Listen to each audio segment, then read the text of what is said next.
3 miles below this formation of American flying fortresses, there lies Marienburg in East Prussia. Up to this moment, one of the most important cogs in Germany's war machine. The specific target on which this lead bombardier is lining up his bomb sight is the Focke-Wulf 190 plant. Up to this instant, this aircraft factory has been accounting for almost 50% of Germany's total FW-190 fighter assembly. Bombs away. Tons of bombs rain down in a tight pattern of destruction. This, remember, is no area attack. It is an assault on one single target, and any bomb that falls outside that target has failed to achieve its purpose. The assembly of fighters in this Focke-Wulf factory has come to a sudden and violent end. To many, the bombing of Germany probably seems to be little more than a series of capricious adventures, one attack unconnected in any way with the one that preceded it or the one that will follow it. It is easy for the average citizen to envision the positions of ground armies because of maps like these, which make the positions of the contesting forces quite clear. It is harder to express so graphically the progress of a bombing program. Yet there is a real line in this battle of Germany, not a geographical front, but an industrial one. In the British Isles, there are the Allied air forces. On the European continent, we have Regensburg, Marienburg, Bremen, Oschersleben, Warnemünde, and Kassel. These are the major German fighter assembly plants, and as such are actually the center of Germany's industrial defense line. However, these are only the places where the aircraft is assembled into the finished fighting machine. Component parts for German fighters are made at Anklam, the Weser Flugzeugbau Works at Bremen, the great Hedderheim Propeller Works near Frankfurt, the aircraft tire factory at Hanover, the CAM ball bearing plant at Paris, and the ball bearing factories at Schweinfurt. Obviously, an assembly plant can't operate if other plants aren't building the parts from which the enemy planes will be assembled. Hulst produced 29% of all German synthetic rubber production and is in fact responsible for 18% of her entire supply of rubber, natural or synthetic. At Bochum, there's a great steel plant producing high-grade aviation steel. Herøya, up in Norway, is a great producer of aluminum and magnesium, metals which figure importantly in aircraft production. At Ham, there are great railroad marshalling yards, having a capacity of 10,000 freight cars a day. Much of the tonnage handled here is closely connected with the manufacture, assembly, maintenance, and repair of enemy aircraft. And so it is all over Germany and occupied Europe. Everywhere there are plants and installations that contribute directly or indirectly to the making of German aircraft. Industrial bastions which must first be ripped apart before the enemy's armies can be destroyed. The smashing blows by the Allied air forces at Hulst, Herøya, Regensburg, Schweinfurt, Hanover, and Frankfurt have had the result of piercing the German industrial line to the extent of 37.5% of estimated single-engine fighter production in September of 1943. If this rate of drop continues, there can be only one result: the eventual disappearance of the Luftwaffe as a defensive force. But these attacks have had other far-reaching effects. For instance, in January of 1943, just when the 8th Bomber Command had started daylight attacks against Germany proper, 42% of the German fighter strength was concentrated in Western Europe, 33% of it in Russia, and 25% in the Mediterranean area. After 10 months of American bombers appearing by day over Germany, the figures line up more like this. On the Russian front, 19%. In the Mediterranean area, 12%. And in Western Europe, 69%. Germany thought it was urgent enough to withdraw fighters from 2 important theaters, all in a vain attempt to save their crumbling industry from the grim, destructive blows of the British-American bomber offensive. That is why the Battle of Germany is being fought. Now we come to the problem: how are the targets selected? And what enormous effort is necessary for the 10 or 15 minutes that our air task forces will be over any given target? The daylight bombing offensive against Germany is the responsibility of the 8th Air Force. Under the 8th Air Force are the 8th Bomber Command, the 8th Fighter Command, and the 8th Air Service Command, all of whom contribute to every bombing mission. But it is the Bomber Command which is charged with the actual destruction of the selected targets. The Bomber Command, with which this picture is primarily concerned, is divided into 3 divisions. Each division has a number of combat wings. Each combat wing, in turn, has 3 groups. This is the chain of command.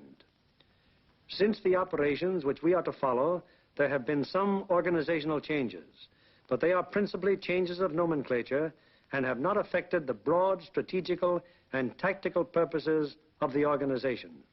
For instance, what is referred to as Bomber Command in this picture is now the 8th Air Force. Weather is the greatest single enemy of the 8th Bomber Command, for here is to be found the most changeable, treacherous weather in the world. To keep the most accurate possible check on weather conditions all over Europe, the RAF has established vast communication and reporting systems. Weather planes such as this Mosquito and our own B-17s are continually in the air in an effort to know in advance what the weather will be over Europe and the United Kingdom.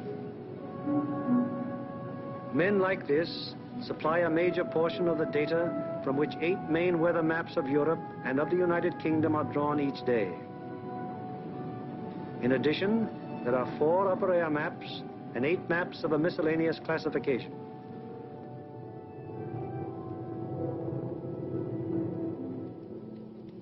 In this room, all weather information is collected, coordinated by the RAF, and sent out by teletype to every responsible command.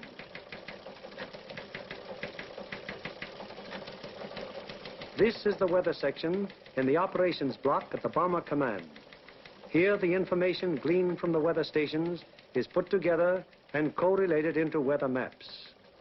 Accurate predictions must be made as to the direction and speed of the wind, downward and forward visibility, temperature, humidity, possible icing conditions, and probable atmospheric pressure at the bases, en route, and over the target.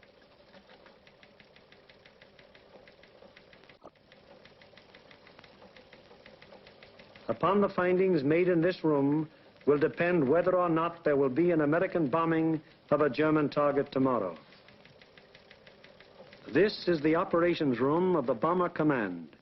Here is where the wheels are put in motion for any American bombing attack. Right now, the officers you see are waiting for the commanding general's morning conference. They are the A3, or operations officer, the operational intelligence officer, a weather officer, and other members of the staff.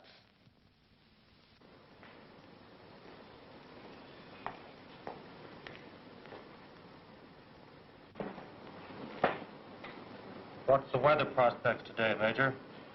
It looks like most of Germany will be pretty good, sir. But we have a warm front approaching from down here, which we do not expect to affect the bases until late in the evening. How's the weather at Anklam? At Anklam, sir, we expect 2 to 5 tenths of low cloud and small amounts of middle and high cloud above 18,000 feet. Visibility 6 to 8 miles. How about Marienburg? At Marienburg, 2 to 4 tenths of low cloud, little or no middle or high cloud, visibility 6 to 8 miles. What will it be at Danzig and Gdynia? At Danzig and Gdynia, sir, 2 to 5 tenths of low cloud, 2 to 4 tenths of high cloud above 23,000 feet. Visibility in there about 5 miles. Give me the map of Anklam and the picture of the aircraft factory there. Yes, sir.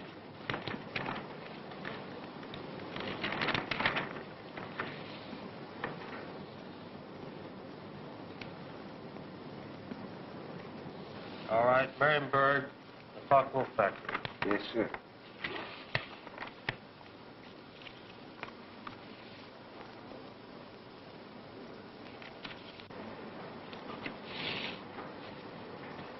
We will attack Marienburg with 2 combat wings, Anklam with 2 combat wings, shipyards at Danzig with 2 combat wings, and the port facilities at Gdynia with 2 combat wings. That will require a maximum effort.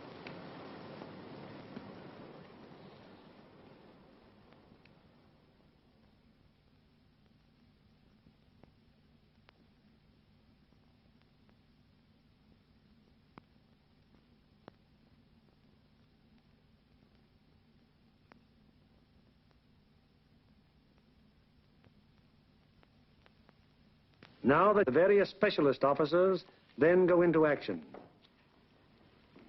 This is the operational intelligence section. Here are target files containing complete information as to the type, construction, and vulnerability of the targets. This data is gathered both from photo interpretation of aerial pictures and from confidential ground sources. On the basis of this information, the aiming point for the attack will be selected. The aiming point is a building or installation in the approximate center of the target. Here, operational research experts are minutely studying the architectural and construction details of the targets. It will be their duty to recommend, on the basis of studies previously made, the types of bombs and the proper fusing to accomplish the greatest possible destruction of the objective.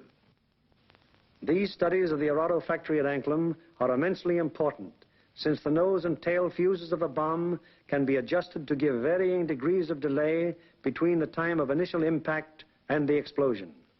For example, an improperly fused bomb would react something like this. Result: very superficial damage that may hardly even cause delay in production. On the other hand, here's what happens when a properly fused bomb strikes the same factory. Two bombs of exactly identical weight and explosive power have totally different effects because one was fused properly and the other was not. It is the responsibility of the operational research section to determine proper bomb fusing. Here, the commanding general and the operations officer are working out the overall planning of each of the missions with the staff bombardier, the staff navigator, and the flak officer. This is a complex business because of the multiple nature of the attack. We'll attack Anklam 1 hour before we attack the other targets. That should draw most of the German fighters on the Anklam force. The Anklam force is big enough to take care of itself. You mean along the same course, sir? No, send them a little south. They'll act as a better diversion. This would be the best place across the coast from the standpoint of pilotage. But, sir, the flak concentration at that point is quite heavy, the heaviest along the coast. We could rather move them a little further south, what the general suggests, and they would not run into flak difficulties at that point. How is that for the navigation viewpoint? That's a very good landfall, sir. All right, we'll cross at that point, and you adjust the flight times accordingly. Take care of it, Darrell. Yes, sir. While this is going on, the various liaison officers stationed at Bomber Command headquarters are busy keeping their respective commands acquainted with the course of events. The closest liaison is maintained with both the RAF Fighter and Bomber Commands, the Royal Navy, the 8th Fighter Command, and the 9th Bomber Command. It is through these liaison officers that requests will be made for the necessary fighter support, diversionary effort by the medium bombers, air-sea rescue patrols, and so on. Officers at Fighter Command immediately look up plan number 2340 to find out what part the fighters are expected to play in the next day's operations. Similarly, the 9th Air Force is informed that Bomber Command intends to lay on plan number 2340. It will be the duty of the mediums to attack enemy airfields at a time that will cause maximum interference with German attempts to intercept the heavy bombers. Right now, weather officers are getting ready their forecast for the General's late afternoon conference, where final decisions will be made. Right in there as planned. Yeah, it should. Should be okay. Thanks. Good enough. In the bag. Does your morning's forecast still hold? Yes, sir, there's practically no change in the situation, and we still expect the base weather to hold up for return. Send out the field order exactly as planned. Yes. Get me the 1st, 2nd, and 3rd divisions on a conference call, please. Already with your conference call. Go ahead, please. Can you scramble? Okay. Over. Okay, over. Over. Okay, there's a mission tomorrow. Maximum effort with 5 task forces. The 1st task force, comprising 6 groups of the 1st Division, will hit 3948. 3948. Secondary, 8731. 8731. Last resort, 9009. 9009. The 2nd Task Force, comprising 5 groups of the 3rd Division, will hit 6848. 6848. Secondary, 6424. 6424. Last resort, 5381. 5381. The 3rd Task Force will comprise 4 groups of the 2nd Division, which will hit 6424. 6424. Secondary, 5381. 5381. Last resort, any industrial target of importance in Germany. Okay. The 1st and 3rd Divisions will each dispatch 1 air... The field order now goes over the teletype to all interested units and command. The first step has been taken in the sequence of events that will finally result in bringing our planes over the targets and discharging their bomb loads.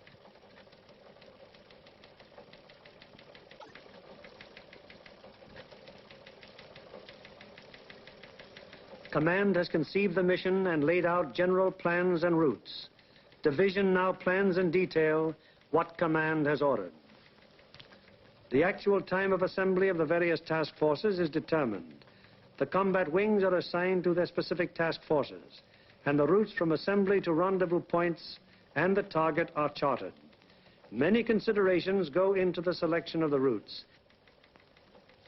Here is the commanding general of the 1st Division, which you will remember has 2 targets for tomorrow, Anklam and Gdynia. Control point here at 0 hour. Another control point here for the northern unit, 0 plus 40 minutes. The other friendly... From that timing, where will that put our northern force at the time that our southern force hits the IP? The northern force should be about the east coast of Denmark at that time, sir.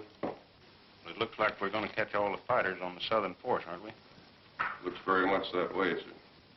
I think we'd better bend that route around so it's headed towards Berlin. If we can pin those German fighters down at Berlin until we can get started home, they'll never catch us. At the 2nd Division, the target for tomorrow is Danzig. Danzig, eh? That's fine. How many ships will we have tomorrow? Well, sir, if you recall, General, on our last mission we had heavy battle damage, and not all those aircraft are repaired yet. Call up the wing commanders and have them put pressure on the groups to get their maintenance crews to work on these ships tonight and get every possible airplane on the line in the morning. The 3rd Division, which will have for its targets Marienburg and Gdynia. Looks pretty good, sir. We're going to be right over a lake there for a good checkpoint at the turn. We're going in against the sun. The sun will be at our back, sir. Defenses at the target. Major Frost, what about the flak defenses? Sir, at the upper target, there are 24 guns. That approach is good. The lower target isn't defended by heavy guns. No heavy guns whatever at Marienburg. None, sir. The division's operations officer bases his precise plans on aircraft and crews available at the various groups. He then calls the combat wings to give them advance information before the field order actually arrives. Operator, give me combat wing for the conference, please. Okay. Scramble, over. Okay. Over. Over. For tomorrow, 1st Bomb Division will be called on for 2 task forces. First task force will be made up of 2 combat wings on targets 3948, 3948. 8731, 8731. last resort 9009. Lead group in this task force. Okay, ready to scramble? Over. Okay. Over. There'll be a mission tomorrow, and I want 2 groups from each combat wing. The target will be primary 6424. 6424. Secondary 5381. 5381. The last resort will be any industrial target of importance in Germany. Okay.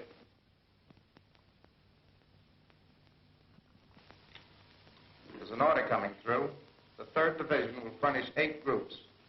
1st and 2nd wings, comprising the 2nd Task Force, will hit 6848.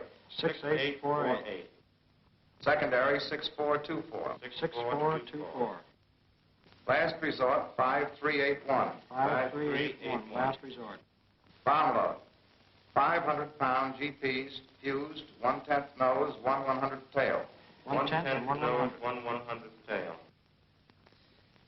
This is operations of the combat wing, a purely tactical unit having absolutely no administrative functions whatsoever. How do you intend to make it?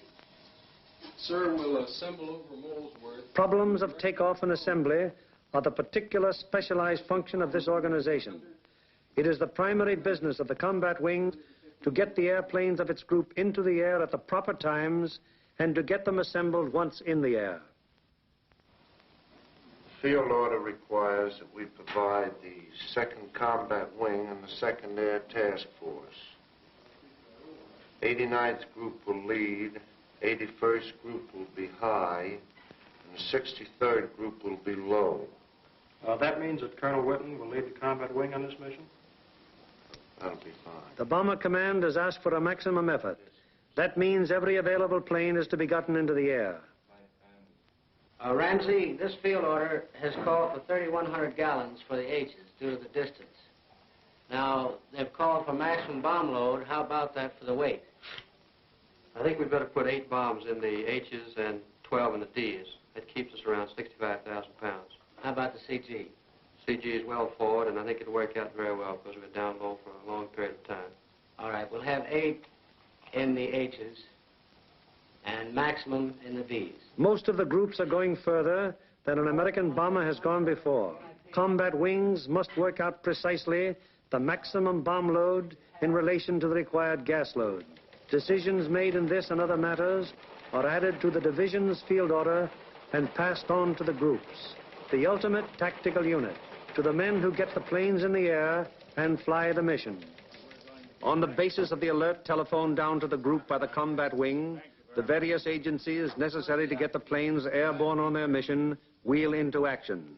Intelligence, operations, weather, signals, group navigators and bombardiers have the grave responsibility of passing on and making clear to the combat crews the vital target and route information furnished by Bomber Command and Bomb Division.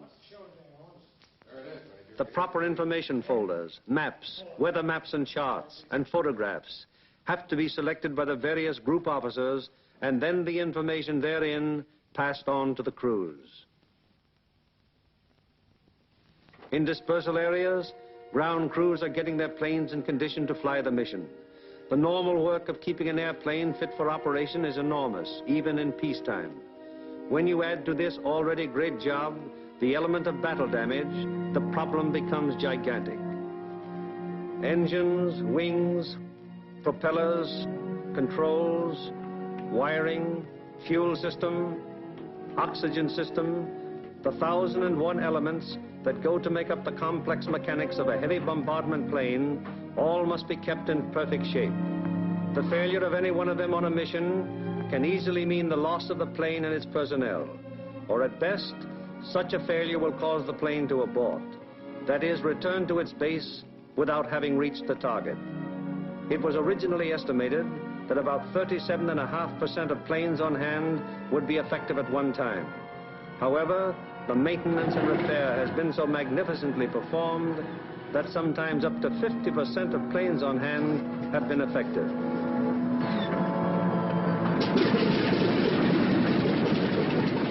Ordnance is already at work, getting the bombs in their racks and loading ammunition onto the plane.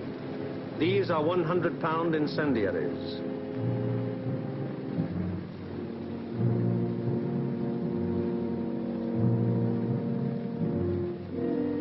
These are 500-pound general-purpose bombs.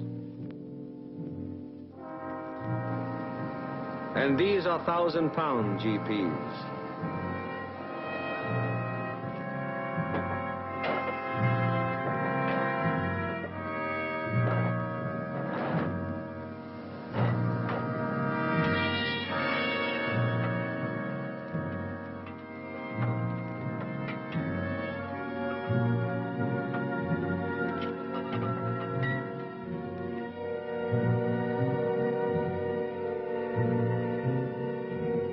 The bombs have to be placed in their racks very carefully. One bomb sticking in its rack through careless placement might make a whole mission useless so far as that individual plane goes.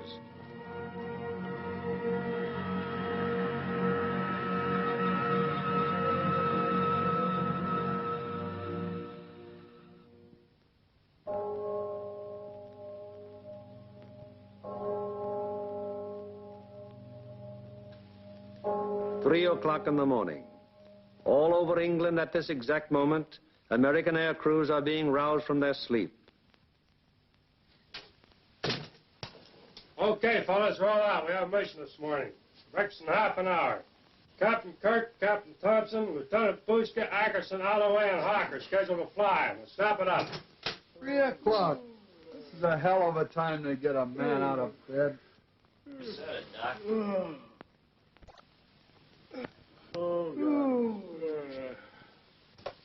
Come on, you drips, out of bed, breakfast in half an hour. Come on, Nick, rise and shine. All right, you dodos, let's go. This is it. Okay, fellas, let's go.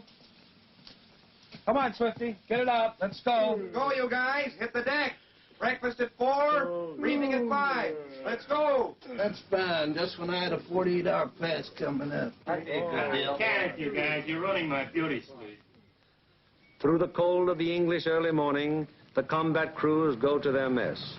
They have no idea where they're going yet, but they know they'll be taking off in about 4 hours.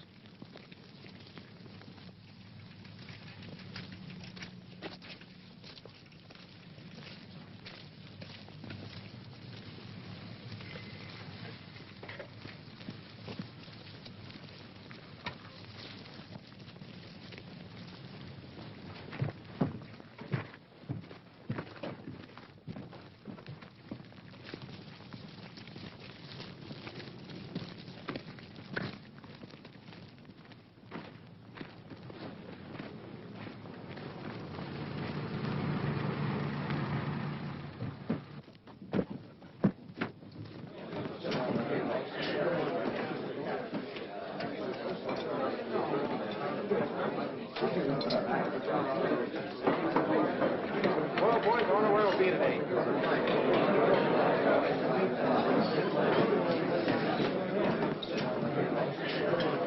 How do you figure those Jerrys will be today? What do you think, Doc? They'll be shooting at us. Sometimes I don't think those Jerrys got proper respect for us. Well, what do you expect, Buster, the way you shoot? Gee, look who's talking. You couldn't hit a cow in the flank with a bow feather. Yeah, how about those 2 Jerrys I slapped down over Swainford? I'll tell you what happened there. They heard that I was on a tail guns and they fainted from fright, that's all. And so it goes. The 4,000 men who will go on this mission all know it will be a rugged deal. For some of them, it's their first mission. Others are veterans of many. Happy to get through. Now, at all the groups in the Bomber Command, the air crews are assembling in the briefing rooms to learn the target for today. Okay, boys, let's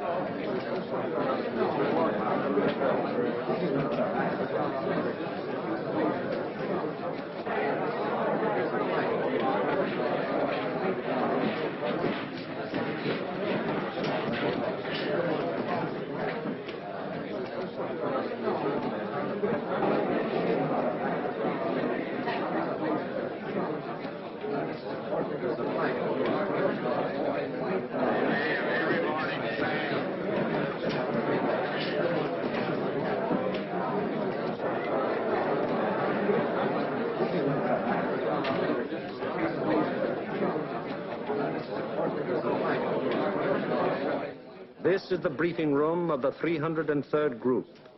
Here in a few minutes, the nature, locale, and route of today's mission will be made known to the men who fly it.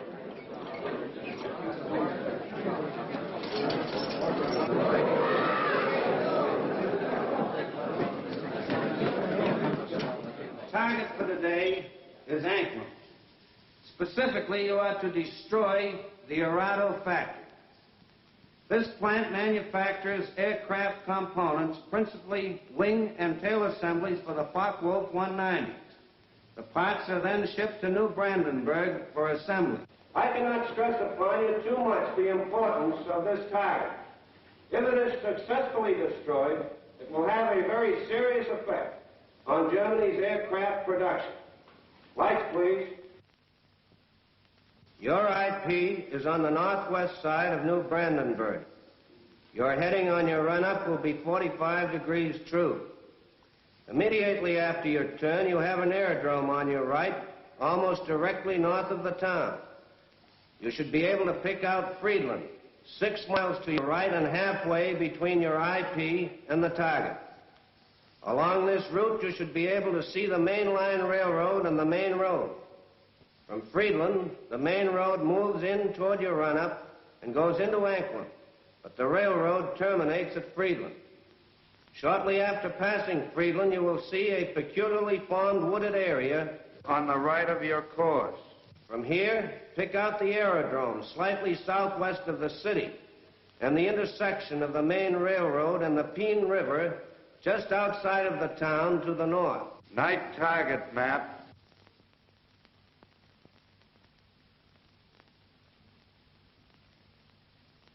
Your target is across the railroad, beyond the town, in the area formed by the bend of the river. And now a picture of the target. This group of buildings here is your target. This building will be the aiming point. If your bomb pattern is concentrated in this area, it should very effectively knock out the factory. Lights, please. At the 379th, the intelligence briefing continues. Eight groups will bomb from an altitude of 13,000 feet. We feel that this low altitude will be equalized by the element of surprise which is with us, and it should ensure a thorough and complete finding of the target. Another task force is hitting the FW-190 assembly plant at Marienburg. If the two missions are successful, 65% of Jerry's remaining FW-190 production and assembly facilities will be destroyed. At the 384th. Other forces are attacking submarine yards, aircraft assembly plants, and units of the German fleet at Danzig and Gdynia. If these attacks succeed, they will destroy 13.5% of Germany's remaining U-boat construction and will destroy or immobilize a large section of the German Navy. The overall result of all 4 attacks will be to show the Hun that his efforts to protect his key industries by moving them to the east will be unsuccessful. It will show him that we will seek out his industry and destroy it wherever he places it. At the 351st, the intelligence briefing is completed. Your secondary target this morning is the air park at Tutov. This contains a Focke-Wulf assembly plant, a bombardier school, and you'll love this. It's the country club of the German Air Force. Should you be unable to bomb either of those 2 targets, then in that case, you will attempt to bomb the last resort target, which is the Hankel assembly plant at Rostov. This is the only complete Hankel unit in North Germany. It should be easily identified by the airfield adjoining, which has 6 intersecting runways running from 1,000 to 1,600 yards, and they're full of nice, fat, juicy Hankels. A weather officer briefs the crews of the 305th group going to Gdynia. The synoptic situation today is this. We have a high-pressure system centered over northwest Europe, up here near Finland, extending southwestward down across the British Isles, causing an influx of south and southwesterly air going up in this direction, hence causing little or no cloud in the area up there and toward your target. There are no fronts to affect your route today except a frontal system off to the west which will cause an increase of medium and high clouds as you come back across the North Sea. Lights, please. At takeoff time, there will be 0 to 3/10 low clouds, also a layer of high clouds above 23,000 feet, 4 to 6/10 in amount. Also a middle layer of clouds in there between 10 and 12,000 feet. These medium and high clouds decreasing out over the North Sea to 3 to 5/10 each in amount. The low clouds will increase as you go out toward the North Sea to 3 to 5 tenths. Base 1,500 to 2,000 feet, tops 4 to 5,000 feet. There will be some fog patches over England, visibility 1 to 2 miles, except in those fog patches 500 to 1,000 yards.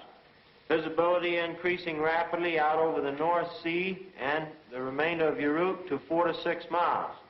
The high clouds continuing 3 to 5 tenths, and also the middle clouds on toward the target, decreasing to nil at the target.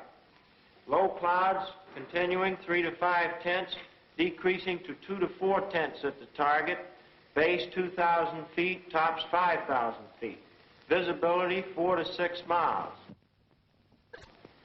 The temperature at bombing altitude, minus 26 degrees centigrade. The freezing level on your route out, 12,000 feet over the North Sea with light rime in the middle clouds. As you return back to base, that freezing level will lower to about 7,000 feet, continuing light rime in your middle clouds. Now, on the return route, weather will be very similar to your route out, except your clouds increasing in amount as you proceed back across the North Sea. Base on return, visibility 4 to 6 miles. A flak officer briefs the 389th Group of the 2nd Division going to Danzig. Gentlemen, this morning, because we are going to cross the Danish coast at such a relatively low altitude, we've planned the route so as to avoid as much flak as possible. At any rate, any flak that you do encounter will be merely a deterrent in nature. However, you can expect heavy flak batteries at a place where we make landfall here at Namindagab, about a mile south of course. Also, there are known to be other heavy batteries 8 miles south of course there on the coast at Hem. Other batteries are known to be located here at Corsor, 20 miles south of course, on the island of Skellum. From then on to the target, you will have very little flak. Now, while you're crossing the coast and when you're over aerodromes and cities in Denmark, you are advised to take evasive action. Now then, when you get to the target itself, your anti-aircraft fire from the ground will be known to be supported by fire from naval units. Now, for those of you who have never been fired on by a naval unit, I want to add that naval units can put up a hell of an intense barrage, and you want to look out for it. An operations officer briefs the crews of the 94th Group of the 3rd Division. This group is leaving a formation to Mariensburg today. The 80th will be high group, and the 764th will be low group. Bomb load of each ship will be 3 1,000-pounders. Use 1/10 nose and 1 100th tail. Get that, bombardiers. You'll also carry 5 M47A incendiaries. You'll have full Tokyos, 1,000 gallons extra. Takeoff will be normal, assembly 1,000 feet over the field. After takeoff and assembly, proceed up this line to this point. This will be your combat wing assembly line.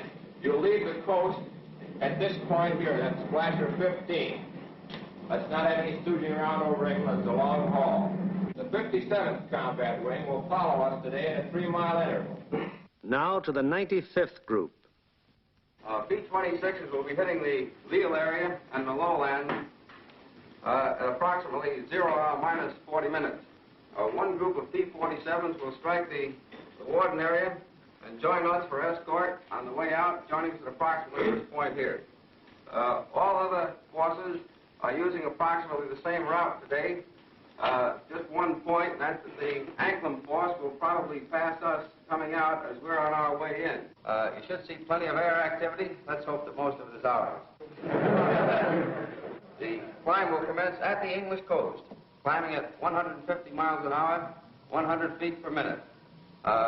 We should reach bombing altitude approximately the Danish coast, and under no circumstances should the Danish coast be crossed at less than 12,000 feet. We will drain Tokyos as soon as possible. We should have plenty of gas. We figure approximately 400 gallons overload. At the 100th, the operations briefing is completed. A lot of loose formation today with groups echelon to the right until a point 7 75 miles from the enemy coast, where a normal combat wing formation will be assumed. For visibility, everybody use Aldous lamp. The Royal Navy will be out patrolling the sea routes, so any crews that have to ditch will probably be rescued very quickly. The Commanding General of Bomber Command asked us to put out a special effort today, so let's give it to him. The commanding officer of the group invariably has a few words to say. Men, the going's going to be rough. You're going to have to bow your necks in there and stay in there and pitch every minute. Now, gentlemen, this is the type of target you don't want to have to go back after the second time. If you fly a good, tight formation, get a good, dense pattern on that target, we won't have to. This Anklin crowd down here may pull most of the fighters off of us. However, that's just a guess. So particularly for you gunners, you've got to be on the ball from the Danish coast onto the target. Flak will be heavy, probably accurate, but you've been through worse before. Remember that your biggest enemy is still the single-engine fighter plane. Now, you bombardiers, take your time in going in on your releases.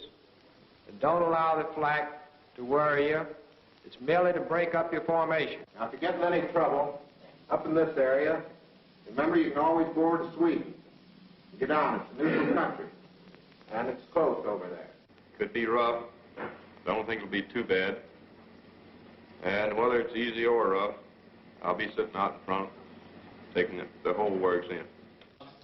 The main briefing over, the pilots, navigators, bombardiers, radio operators, gunners receive separate specialized briefings. These briefings are very technical and very thorough, and are held so that every member of the combat crew will understand exactly what he can expect and what is expected of him. Any lack of thoroughness here might very well result in the failure of a mission. As dawn breaks over the English countryside, it finds the ground crews still working grimly in an effort to get every plane in the air that is scheduled to be dispatched.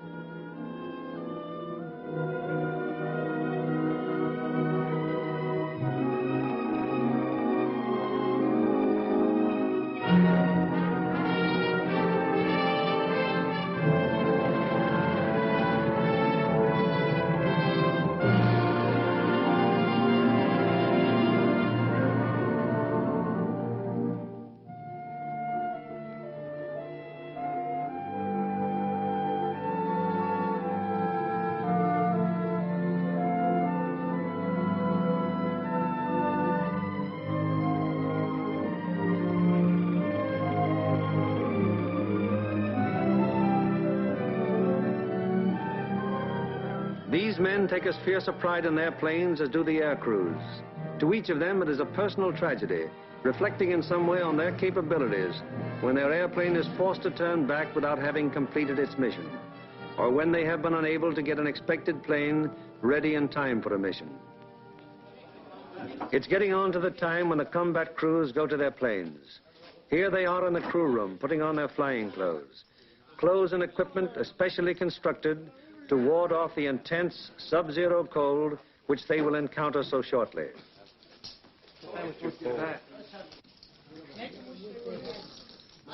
All air crew members receive escape kits containing equipment that will help them get back to safety if they are forced down in Germany or in occupied territory. The pilots, co-pilots, navigators and bombardiers are also issued battle folders containing the maps which will be of such vital importance to them in the prosecution of the mission. The men turn in all personal papers and valuables, which might serve to give the enemy information in case of capture.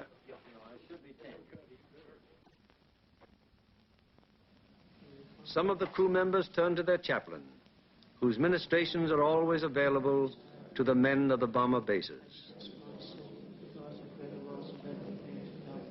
Most of all, because the effort of thee, O my God, for all who are concerned with all my love, I firmly resolve with the help of thy gracious assistance, confess my sins, do penance, and live my life. Amen. Misericorde vestone potens Deus et mysticais Christus predicabus ad vitam aeternam. Amen. Indulgentiam absolutionem mission peccatum vestrum.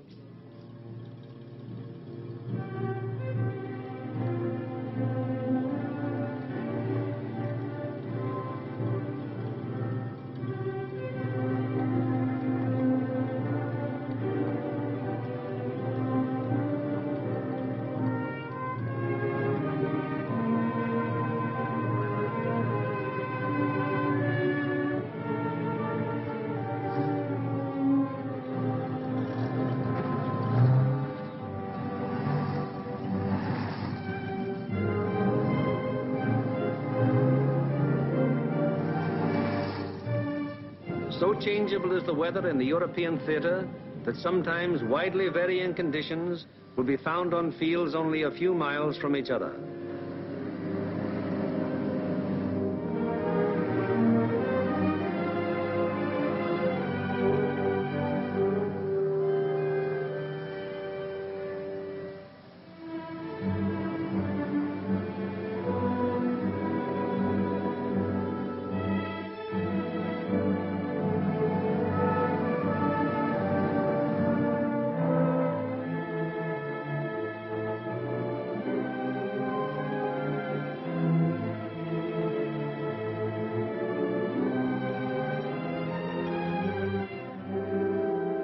And now the last briefing of all, the final intimate conference around each airplane as the pilots recheck the details of the mission with their crews.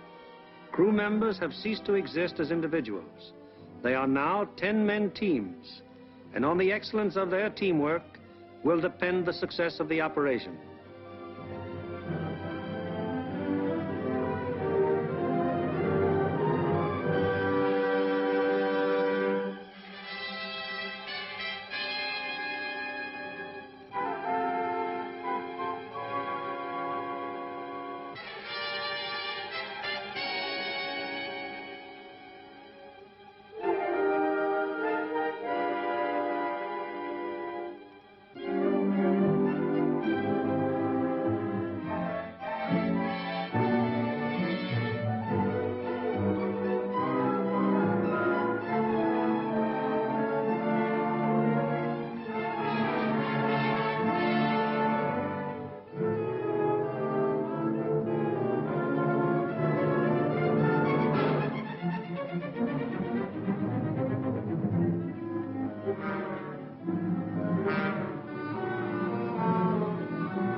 Perimeters of 20-odd fields of the 8th Air Force, more than 400 forts and liberators, with their 4,000 crew members, taxi for the takeoff.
plane of each squadron, upon becoming airborne, proceeds for about 90 seconds.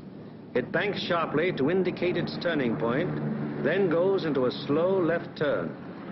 Each successive plane in the element turns as soon as the pilot sees the plane in front of him turn.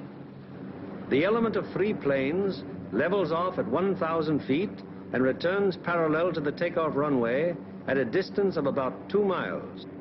Here the elements start to assemble into squadrons of 6. Continuing to circle the field, the squadrons then go to 2,000 feet, where the group assembly takes place. This accomplished, the group now moves on to the combat wing assembly point. Here is how the group stacks up from the side. The group has a depth of 850 feet. This is how the group looks from above. In the lead squadron, the second element is flown with the nose of the leader slightly behind and to the right of the right wing aircraft, first element. The lead plane of the high squadron flies even with the lead plane, second element, lead squadron.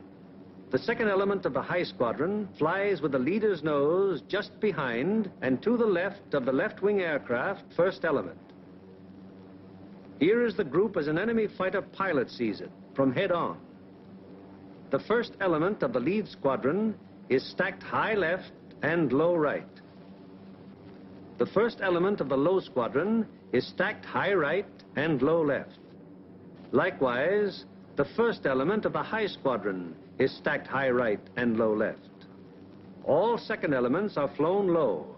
The second element of the lead squadron is stacked high left and low right. The second elements of the high and low squadrons are stacked high right and low left. Experience has shown that this arrangement of the group brings to bear on attacking fighters the greatest possible amount of firepower by utilizing to fullest advantage the field of fire of each gun in the formation. Again, it is proved to be the most maneuverable formation from which to execute the primary and all-important purpose of the mission, the dropping of the bomb loads on a precise target. Obviously, it would be desirable to stack as many bombing planes as possible in one defensive formation. However, it has been found that the largest practical defensive formation is the combat wing of 3 groups. Any formation of aircraft larger than this becomes unwieldy. This force has a depth of 3,000 feet. The nose of the lead aircraft of the low group is aligned with the tail and slightly to the left of the rearmost aircraft of the lead element, lead squadron, lead group. The nose of the lead aircraft of the high group is aligned with the tail of the rearmost aircraft of the lead element, lead squadron, lead group. The combat wing having been assembled, they now move on to make rendezvous with the rest of the task force. In this case, another combat wing.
This plane from the force which is to attack Anklam is now approaching the Danish coast, and the formation is subject to enemy attack at any moment.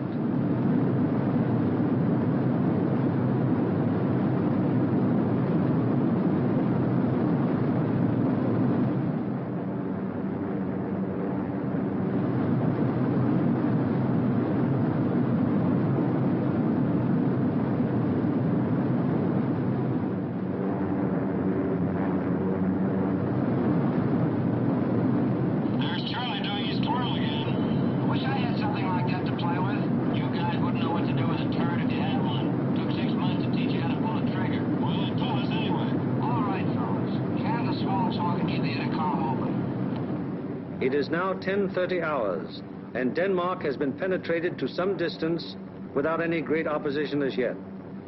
So far, there has been only some light and inaccurate flak at the coastline. Some flank guns have opened up on us.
From 10:30 on, the Anklam formation has to contend with constant German fighter attack from all levels and all clock positions.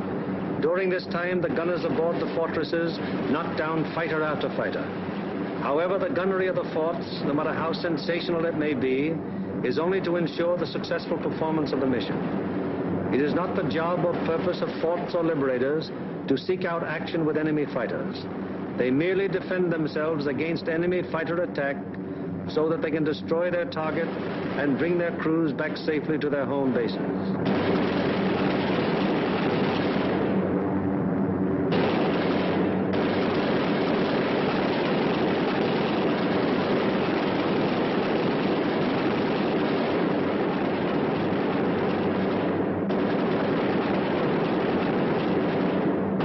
An anxious moment comes now for the lead navigator and bombardier.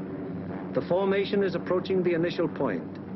That is the point where the wing will turn off and make its bombing run on the target. Upon proper navigation to this point may rest the success of the entire mission. Pilot to left waist gunner. We're over the IP. Release flares. Waist gunner to pilot. Roger. Once the combat wing has reached the IP, it breaks up into 3 component groups, for the wing formation is too unwieldy for a unit bombing operation. As the IP is reached and the lead airplane of the lead group is about to make the turn, it fires 2 red flares, spaced 5 seconds apart. Then the group makes its turn onto the run-up.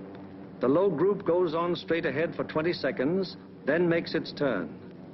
The high group proceeds for 20 seconds beyond the low group's turn, then it turns on to the run-up.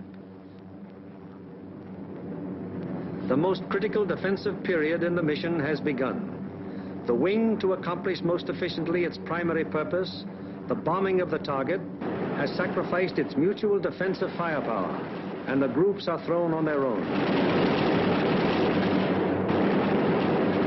Now the crucial moment is almost here, the moment around which the entire mission revolves.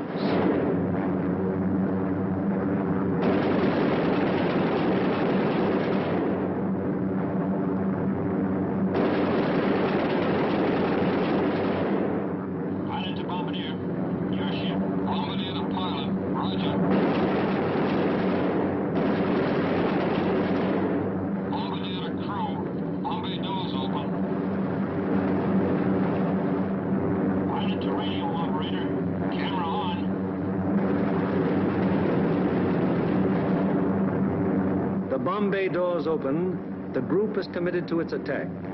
No evasive action may be taken until the bombs are away. And at this time, the formation is most vulnerable to attack, both from flak and enemy fighters.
Marienburg, an hour later, the second task force comes over the target. Arms away.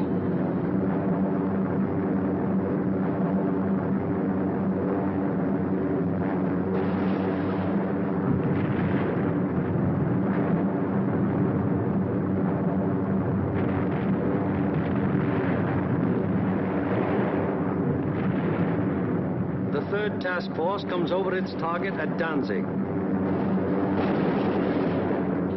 Bombs away.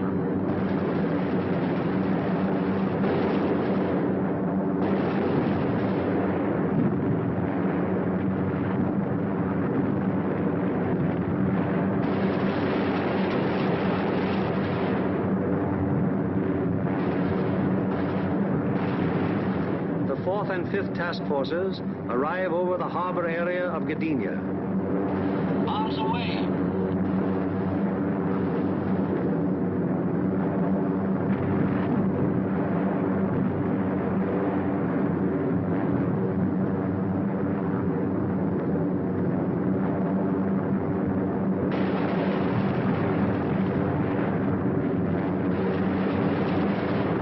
Bombs away on primary at 1142 hours.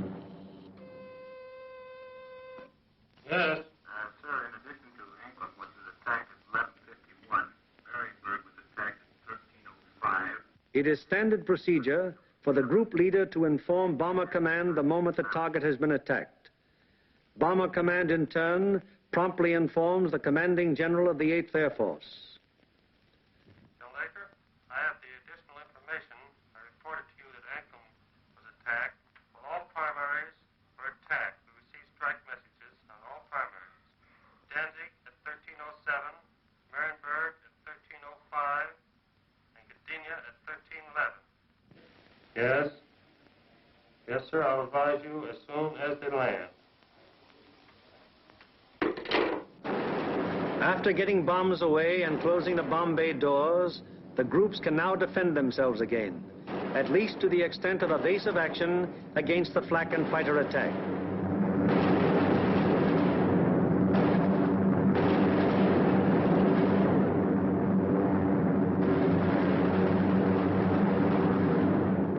The lead group flies a straight course for 15 seconds before turning off to the rally point. The lead group then proceeds to the rally point at an indicated airspeed of 155 miles per hour, making S-turns meanwhile to permit the trailing groups to catch up. The lead group crosses the rally point at a height 1,000 feet lower than bombing altitude.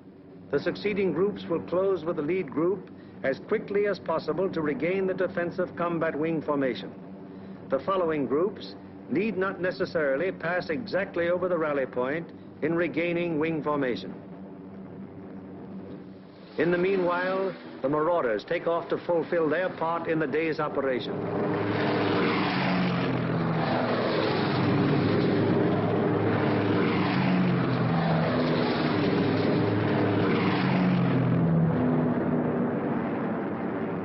They bomb the aerodrome at Woensdrecht, one of the most important of the enemy's fighter bases. This blow by the medium bombers is timed so as to provide the maximum interference with the enemy's capacity to intercept our withdrawing heavy bombers. Last off are the fighters. Their great speed will enable them to reach the Leeuwarden district in a short time, sweep the area clear of enemy fighters, then give the heavy bombers withdrawal support from the enemy coast home. At the fields, it's getting on towards the most nervous of all times, the estimated time of return. Everyone who stays behind sweats out this period at the end of each mission. Here at the control tower, at the dispersal areas, at the Red Cross, at the officers' club, everywhere on the field, the one thing paramount in everyone's mind is that the group is due back.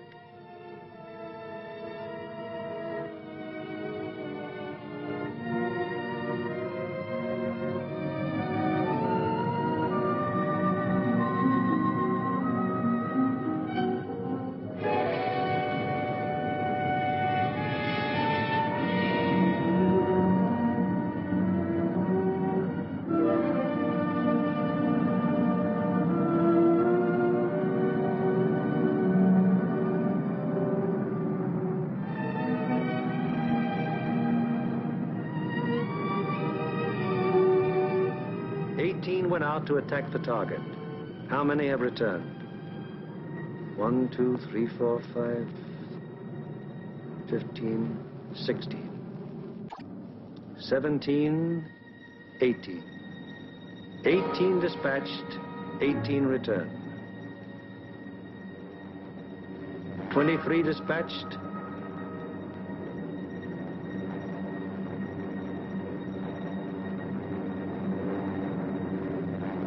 23 returned. However, there are other groups which weren't so fortunate. 18 dispatched, 17 returned. 20 dispatched, 19 returned. 20 dispatched, 14 returned. 19 dispatched, 18 returned. 20 dispatched, 10 returned. 18 dispatched, 8 returned.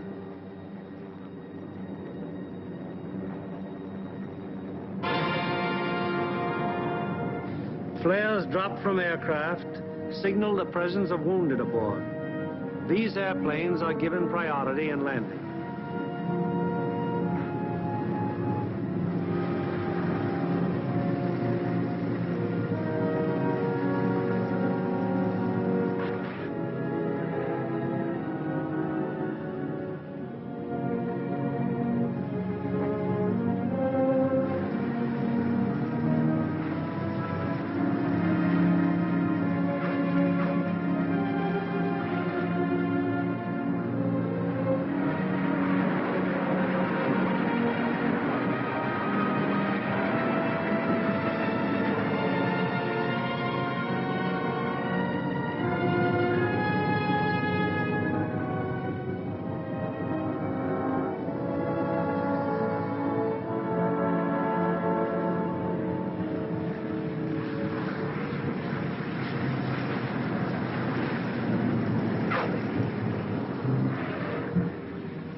The airmen are home, but their job isn't over yet. Before they can go to their billets for a well-earned rest, they must first undergo one of the most important phases of any mission, interrogation. It is highly important to question the crews at the first possible moment after the mission, while their impressions and memories are still fresh.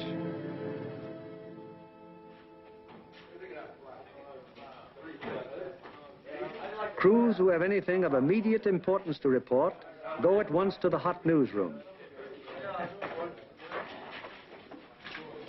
Hello, boys. How are they doing? Well, kind of long, not too rough. Best bombing job we've ever done. Good, good. Somebody in trouble? Yeah, we saw a 1B-17 go down there just before we made landfall. Where was that? Well, that was at 5240 north. 5240, yes. 1 degree, 50 minutes east. 0150 east. Yes, and what time was it? That was at 1524. And was that a G-fix? That was a G-fix, yes. And we had the radio operator get on the MFDF section. He sent in the coordinates of the fix. Good. And I had my radio operator turn on his IFF to emergency when we saw it go down. Okay. And what happened? Well, the ship went down, apparently under control, and saw it hit the water. Yes, I was looking through the glasses, and I saw 2 dinghies come out, and 10 men, apparently all okay, Major. Good. And what altitude were you? We were at 5,000 feet at the time. Okay. Anything else? No, settle up for a cup of coffee. It's waiting for you, boys. Thank you.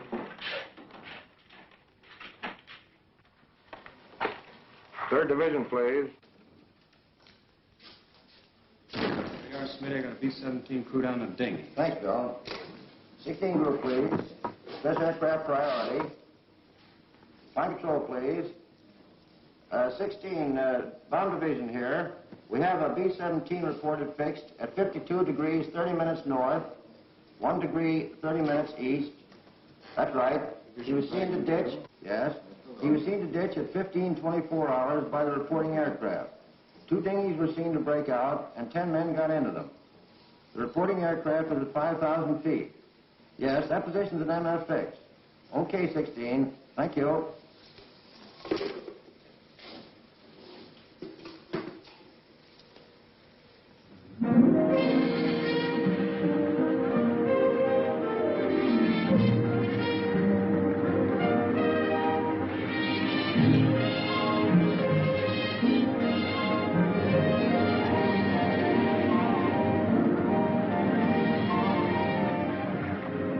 In one way or another, scores of our crews are saved by air-sea rescue from the English Channel and the North Sea and returned to combat service. Aside from human values, a trained fortress crew is even more valuable than the plane they man. And the work of the air-sea rescue unit has been of enormous value to the 8th Air Force. The hungry crews are fed enough to hold them until they can be interrogated and get to their regular chow. These men are from the groups that went to Anklam. What time did you go over the target? At 11:43 hours. We went in at 12,000 feet. Did you get your bombs on the target? Yeah. What about enemy fighter opposition? Well, that's something we consider not discussed. Really? Well, let's get some of the details. Where did it begin, Paul? Well, they first jumped us at 10:30 there just off the Danish coast. And how long did the attack continue? They stayed with us to the target and until 13:27. Then at 13:45, we had another group attack and stayed until 14:05. We had a couple more attacks, and the last one was at 15:26, just off the Danish coast coming out. And about how many enemy fighters did you see? Well, I don't know how many of them might have been repeated, but I saw 60 or 70 myself. I couldn't keep track of them, sir, but I counted about 65. I stopped trying to count when I got to 50, sir. Well, do you think it'd be accurate to say, then, that your ship saw between 65 and 80 enemy aircraft? Yeah. What type of enemy aircraft did you encounter? Well, from what I could see from the tail, they threw the book at us. FW-19s, ME-109s, 110s, 210s, Dorniers, even Ju-87s and 88s. I saw a couple of Focke-Wulf 189s, at least 2 Heinkel 111s. What positions did they attack from? Oh, they came from all over the place. Fighters are pressing home their attacks from 300 to 400 yards. Would you characterize these attacks as determined? Determined? Brother, you can say that again. No, I think those guys are really trying to shoot us down. I wouldn't be surprised. How would you describe the enemy fighter tactics? Well, I describe them as murderous. Yes, they usually attacked in formation, queue up about 300 or 400 yards away, 12 to 13 single-engine fighters, come barreling right through the formation. How'd the twin-engine fighters react? They stayed out to the side and above, just out of the range of our guns, and shot cannons and rockets at us. Then they'd queue up and press home a regular fighter attack. What caliber would you say the cannons were? My guess would be 37 millimeters. What do you think, Adam? What about the rockets? We shot a lot of them. I didn't actually see any hit our formation, but they weren't doing us any good. I saw one of them blow a wing off the 17 below and ahead of us. They started to spin in. Any shooters? No, sir, I didn't see any. Where was this? Over the target, right after we talked about bombs. Fellas, notice any distinctive markings on enemy aircraft? Oh, quite a few. There are a number of FW-19s, mostly yellow noses, some white noses. No red nose. No, I didn't see them. Boy, those yellow-nosed boys really come in close, don't they? Did you see that one come right on our left wing? Yeah, I saw a 109 with black and white diagonal markings under the wings. Black and white. I had white nose. All right. Yeah. Getting back to those rockets, I believe that Jerry can reload his rocket guns from inside the ship. I think you can. That'd be my guess, too. I saw at least 9 bursts from rocket guns on one ME-210. 9 bursts, huh? Talking about 210s, there was one that came in and shot a cluster. It looked like clay pigeons to me. Say, those things look like baseballs to me. Can you describe that more fully? How did they react? Well, they didn't look like baseballs. It was more like streamlined and smoked all the way down, but they didn't explode. Didn't explode, huh? No. What about planes? I knocked down 2. They were making attacks about 5 o'clock level. Yeah, I saw them. One of them blew up in the air, and the other one went down in flames. The pilot of the second one bailed out. That was at 11:44. We were right over the IP. Were any other guns firing at these planes? No, sir. These were my babies. Any more? Yes, sir. I got one destroyed and one probable. I knocked a 210 down right over the target. The plane exploded in the air. I got a burst at a 110, and it started down in flames. I couldn't see whether it went all the way down or not. We were under constant attack. Bombing results and enemy fighter reaction are only one phase of the interrogation.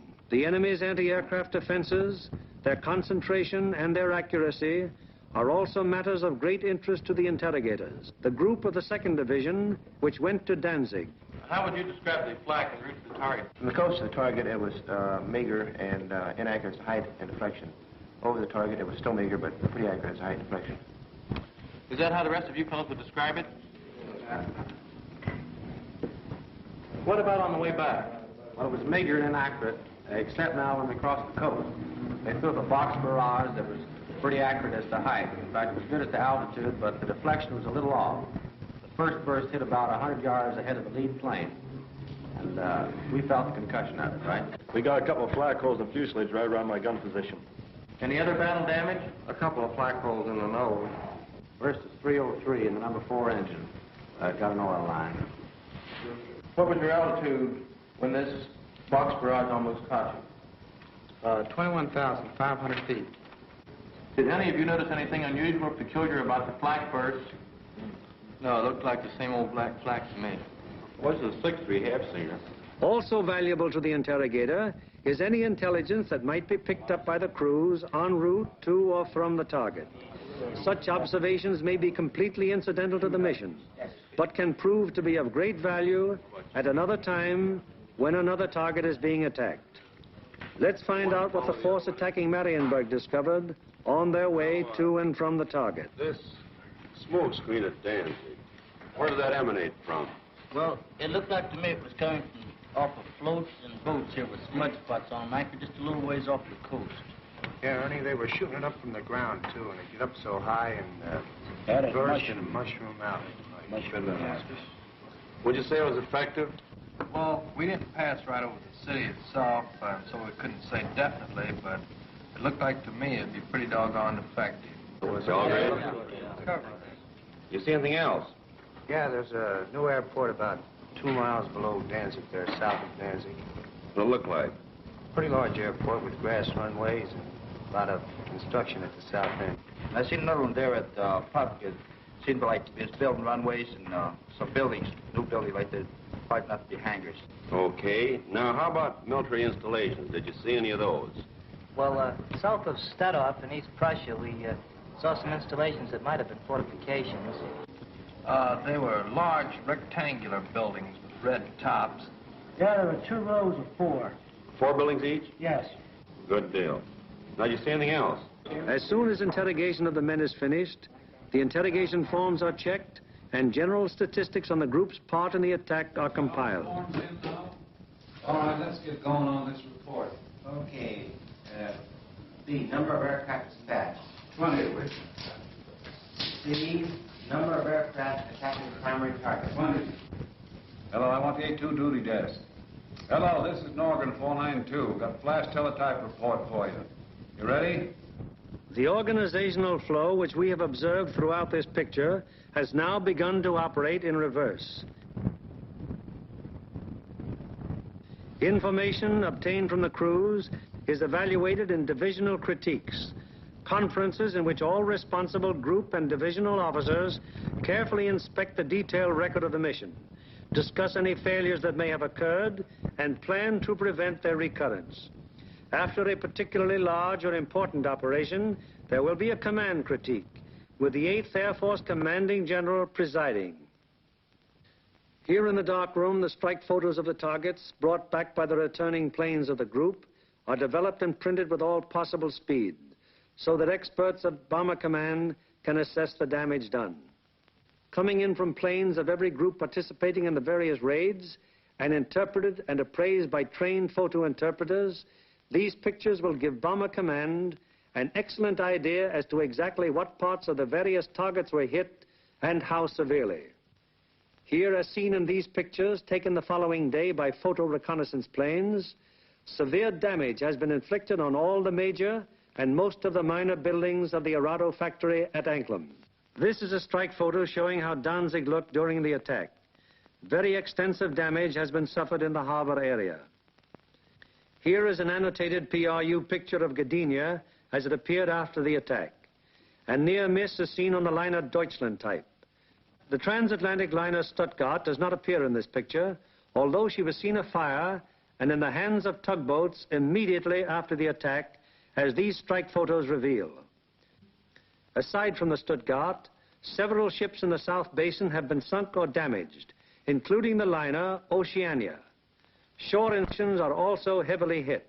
At Marienburg, the PRU photo discloses that the damage was exceptionally severe, almost every building having been destroyed or seriously affected. General Arnold has characterized this attack as the greatest example of precision bombing on record. Other targets will be as thoroughly destroyed.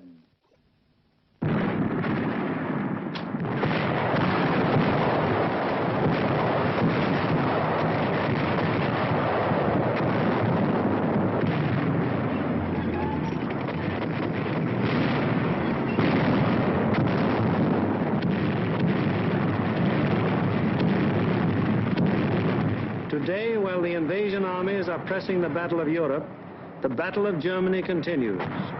Day by day, whenever weather permits, heavy bombers roar out over the heads of the advancing ground forces, blasting away systematically at vital industrial installations hundreds of miles to the rear of the enemy lines.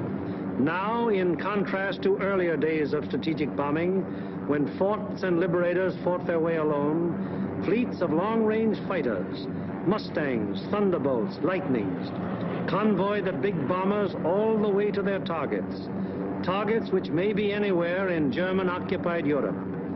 The flood of supplies, so necessary to the survival of an army or a nation, synthetic rubber, steel, food, fuel, textiles, this flood is gradually being reduced to a trickle. And finally, even this thin, inadequate stream will die away. Then the German armies in the field and the German workers on the home front will have no food for their stomachs, no clothing for their bodies, no metals for their machines, and no fuel with which to run them. Then the Battle of Germany will be won, and with it, the Battle of Europe.